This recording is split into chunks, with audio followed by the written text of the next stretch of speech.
Sur cette vidéo, je vais t'expliquer comment tu peux manger au restaurant et perdre du gras en même temps. Parce que si tu penses que pour perdre du gras, tu dois arrêter les restaurants, je te dis, dans 3 semaines, tu seras de retour sur cette vidéo parce que tu auras lâché l'affaire. Voici comment mes clients, ils arrivent à manger au restaurant 1 à 2 fois par semaine et ils perdent du gras en même temps. Déjà, pourquoi couper les restaurants? C'est un échec qui est garanti. La réalité, c'est que, regarde, sur 365 jours, tu auras forcément des restaurants, des fêtes, des sorties, des repas de famille, etc., etc. Tu ne peux pas mettre ta vie en pause pendant 3 mois de suite. Une perte de gras durable, ça doit forcément intégrer tous ces facteurs parce que comme je viens de t'expliquer, c'est juste inévitable. Donc regarde ce qui se passe en général, c'est que pendant 1 à 2 semaines, ta motivation elle est au max. T'as des Tupperware pour tous tes repas, tu refuses toutes les invitations. Un jour ton pote il t'invite au resto, tu refuses, il est vexé, il te dit que t'es jamais dispo. Ou sinon tu acceptes, mais du coup tu casses ton rythme et du coup tu perds ton élan. Un jour, ta copine va aller au restaurant, tu refuses encore, etc. Un jour, tes potes, ils arrêtent de t'inviter littéralement parce que tu manges tout seul dans ton coin comme un moine pour même pas forcément plus de résultats en fait. Et en fait, résultat, un jour, c'est que tu vas finir par craquer et tu vas culpabiliser et donc tu vas lâcher l'affaire. Et le problème avec ça, c'est que comme je te l'ai dit tout à l'heure, tu ne peux pas mettre ta vie en pause pendant 3 mois de suite. Une restriction qui te coupe de ta vie sociale, c'est voué à l'échec, genre ça ne peut pas marcher. Et donc les 3 stratégies qui marchent, le point le plus important déjà, c'est de toujours surestimer ce que tu manges au restaurant à hauteur de 10 à 15%. Pourquoi? Parce que part du principe que dans les restaurants, ils mettent toujours plus d'huile que toi, tu vas toujours sous-estimer toi ce que tu vois, enfin le plat que tu vois devant toi, tu vas toujours le sous-estimer. Donc la règle, c'est que si tu penses que ton plat devant toi il fait 1000 calories par exemple, tu vas toujours chercher à le traquer aux alentours de 1100, 1150 calories. Voilà, c'est un peu une marge de sécurité. Si tu surestimes de 10%, tu seras toujours en déficit potentiellement, et c'est probablement ce que tu recherches, en tout cas si tu veux perdre du gras. Et si tu sous-estimes de 20%, bah, tu risques de ne pas l'être. Et en général, quand tu estimes toi en termes de calories pures combien ça fait, tu te trompes en général. Donc vaut mieux surestimer, comme ça t'es sûr d'être dans les clous. Ensuite, la deuxième stratégie, ça va être d'utiliser mon assistant IA qui est complètement gratuit. Tu peux y avoir accès dans la description. Donc tu vas prendre une photo de ton plat et en fait l'IA, justement mon assistant IA va te donner une estimation de combien de calories ça fait. Et la différence avec un chat GPT classique, tu pourras me demander qu'est-ce que c'est que le mien, je l'ai prompté de sorte à ce qu'il analyse en premier lieu la taille du récipient en utilisant des éléments de son environnement et ensuite il va analyser une répartition logique du récipient par rapport à la photo que tu lui as envoyée et il va prendre également en compte les détails entre guillemets invisibles, donc les os, la matière grasse, etc. Et s'il y a un doute, il te posera toujours des questions avant de te donner son analyse et son estimation. Et la précision, j'ai déjà testé sur des plats que j'ai pesés moi-même et il a une marge d'erreur de 50 à 100 calories environ à chaque fois. Donc voilà. Et j'ai fait la comparaison justement avec un chat classique parce que la différence c'est qu'un chat GPT classique, enfin une conversation que tu ouvres comme ça de base, on va dire, la différence c'est que lui il va juste analyser de manière brute par rapport à ta photo et il va pas prendre en compte l'angle de la photo, etc. Et moi il a des ressources justement pour comprendre comment l'angle peut donner l'impression qu'il y a plus ou moins d'aliments. Ensuite, la dernière stratégie ça va être d'économiser des calories dans ta journée. En fait, ce n'est pas de la restriction, tu dois te dire ça, parce que c'est plutôt de la réorganisation. La technique, c'est justement de réduire ton apport le midi, par exemple, pour libérer des calories le soir. Exemple concret, et tu peux également réduire un petit peu ton apport sur ton petit déjeuner, par exemple. Donc, par exemple, normalement, à midi, tu manges 800 calories. Ce que tu vas faire, c'est que le jour du restaurant, tu vas manger 500 calories et tu vas augmenter ton quota de légumes et de protéines pour justement éviter d'avoir faim pendant la journée et que ce soit horrible à tenir pour toi. Et donc, ça fait que tu libères 300 calories pour le restaurant et c'est vraiment pas négligeable. Et donc, si tu économises 300 calories sur ce repas et genre 100 ou 200 calories sur ton petit déjeuner, ça te fait déjà économiser 400-500 calories. C'est déjà vraiment pas mal. Donc, tu manges toujours tes calories totales, donc tu as toujours le même total calorique, mais juste tu les redistribues intelligemment et voilà, c'est plutôt de la stratégie, c'est pas de la restriction ou quoi. Surtout, comme je t'ai dit plus tôt ici, tu vas surestimer, donc potentiellement tu seras vraiment dans les clous et tu seras en déficit. Donc pour récapituler, la marge de sécurité, donc 10 à 15% sur chaque estimation pour compenser les calories potentiellement invisibles. Ensuite la photo qui se transforme en calories, donc justement avec mon assistant IA qui va analyser ton plat et te donner une estimation. Ensuite la réorganisation, donc pas de restriction, juste on redistribue intelligemment les calories dans ta journée. Donc pour te prouver ça, j'ai mon client Antoine. Donc Antoine, il aime aller au restaurant avec ses amis, sa copine, et il a maintenu 2 à 3 restaurants par semaine tout le long de son processus, donc vraiment zéro restriction sociale. On a utilisé l'agent IA pour estimer ses calories au restaurant, et ensuite moi qui ajuste ses calories évidemment en cas de besoin, donc aucune culpabilité, aucune restriction. Donc son poids de départ, 86 kg, début du coaching, pas de restriction imposée. Et en seulement 3 mois, il est passé à 79,4, donc il a perdu 6,6 kg en continuant de maintenir sa vie sociale. Donc pour te donner une idée, en fin de diète inversée, il était à 3600 calories et en fin de sèche, il était à 2600 calories. Et pour te donner une idée, le résultat aujourd'hui, après 8 mois environ, voilà, pour te montrer que c'est pas juste une transformation sur 3 mois et ensuite il a repris son poids, Antoine aujourd'hui s'est pesé à 76,1, donc presque 10 kg de perdu depuis le début en continuant de manger au restaurant 2 à 3 fois par semaine. Ce que tu dois retenir, c'est que les les restaurants ne cassent rien. Si tu estimes correctement, les restos s'intègrent parfaitement dans ton plan.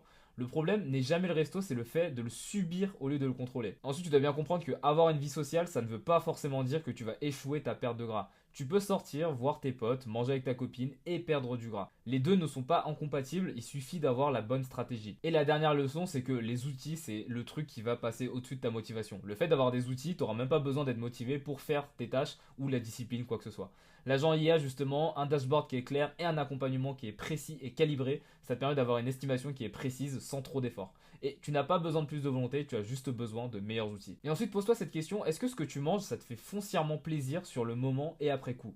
En fait, le piège de la rentabilisation, entre guillemets, c'est se détruire le ventre dans un restaurant à volonté, par exemple, où juste il y a des gens qui aiment bien se détruire parce que c'est un restaurant, pour rentabiliser ou profiter, entre guillemets. Si tu prends un peu de recul, t'as juste mal au ventre après coup, ça ruine ta soirée, t'as même pas pris plus de plaisir en particulièrement, tu exploses ton total calorique et en plus de tout ça, tu payes 25 € dans tous les cas. Ensuite, tu as le contexte où si tu passes du temps avec tes proches, la question que tu dois te poser c'est est-ce que prendre un repas à 1000 calories ou un repas à 2000 calories, est-ce que ça change vraiment ton moment?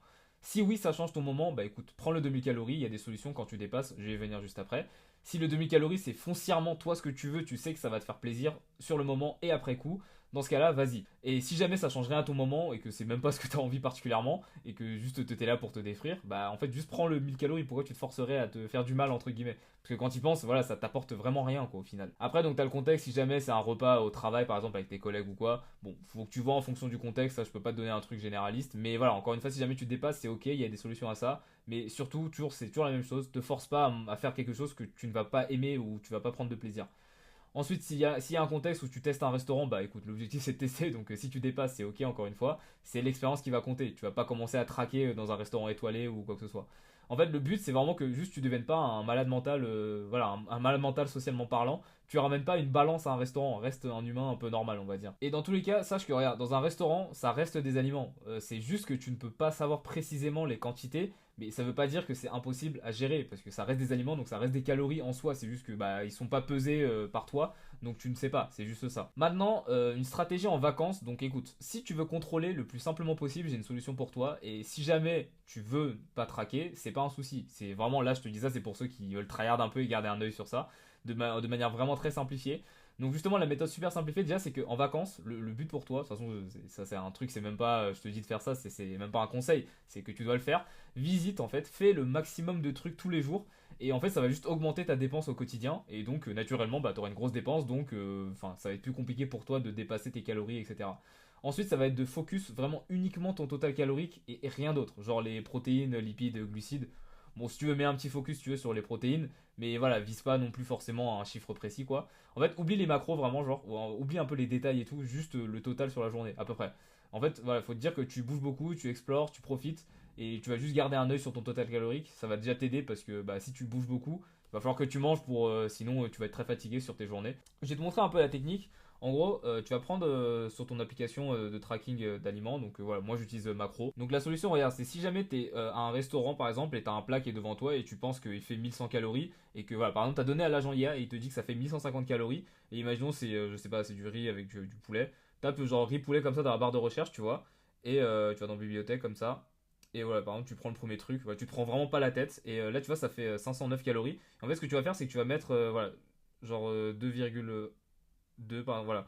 Ouais, tu vois, ça fait 1120 calories. Et en fait, juste tu fais ajouter, comme ça, tu as ton total calorique qui s'ajoute. Comme ça, t'as pas besoin de te prendre la tête. Et c'est vraiment la façon la plus simple pour traquer tes calories. Tu vas pas commencer à genre mettre le riz d'abord séparément, puis le poulet. Enfin voilà, tu vas pas faire ça comme ça. Essaye de voilà, vraiment faire le plus simple possible, total calorique et rien d'autre. Tu dois vraiment juste te dire qu'en vacances, t'as pas besoin d'être parfait. De toute façon, tu pourras pas, c'est impossible. Donc voilà, tu dois juste être un peu conscient de voilà où t'en es, un tracking ultra simplifié comme je viens de te montrer. En fait, ça te permet voilà, de profiter sans tout ruiner parce que bah, pour le coup, ça prend vraiment 5 secondes. C'est super rapide. Donc maintenant, justement, j'y viens. Quand tu dépasses ton total calorique, qu'est-ce que tu peux faire dans ce genre de situation? Donc, ce que tu vas faire, c'est adapter les jours à venir. Donc, par exemple, si tu as dépassé de 400 calories, imaginons tu devais manger 2800 et tu as mangé 3200 à la place. Ce que tu vas faire, c'est que tu vas compenser les prochains jours. Donc, par exemple, du coup, si tu as dépassé de 400, comme en fait, tu vas faire moins 100 calories par exemple pendant 4 jours, ou sinon tu vas faire moins 135 pendant 3 jours, ou sinon moins 200 pendant 2 jours. Pourquoi je te conseille au minimum d'étaler sur 2 jours parce que sinon ça fait moins 400 sur le lendemain direct et ça peut faire beaucoup. Alors que 200, en vrai, tu vas pas tant le sentir. Genre, si jamais t'es à 2600, si jamais t'es à 2800 calories et que le lendemain je te dis de manger 2600, tu vas pas en mourir, ça va pas être horrible pour toi, quoi. Et si tu fais moins 100 calories pendant 4 jours, tu vas même pas le sentir, en fait, littéralement. Et après, si jamais tu as dépassé une fois et que tu sais que tu as mangé vraiment parfaitement, sûr à 100% quasiment pendant plusieurs jours et semaines ensuite, en vrai, ce dépassement, ce petit dépassement unique, il n'y aura pas vraiment un gros impact sur tes résultats sur le long terme. Donc en vrai, tu n'es même pas obligé d'ajuster dans ce genre de situation, si c'est vraiment très occasionnel. En tout cas, si tu veux les mêmes résultats que Antoine, sache qu'avec cette vidéo, tu peux essayer de mettre tout ça en place. Évidemment, ça peut marcher si tu t'y tiens. Mais si tu veux un plan qui est personnalisé, adapté à ta vie, tes restaurants, tes contraintes, avec quelqu'un qui ajuste tout en temps réel et qui analyse tes données chaque semaine, tu peux réserver un appel sur le lien qui est dans la description, sur le premier lien. C'est un appel qui est sans engagement, ne t'inquiète pas, c'est 100% offert, qui peut te permettre déjà d'avoir une meilleure vision des choses sur ta situation actuelle. Et on regarde exactement où tu en es, pourquoi tu stagnes et comment on peut débloquer ça ensemble. Sur ce, moi j'ai hâte de discuter avec toi pendant cet appel et moi je te dis à la prochaine.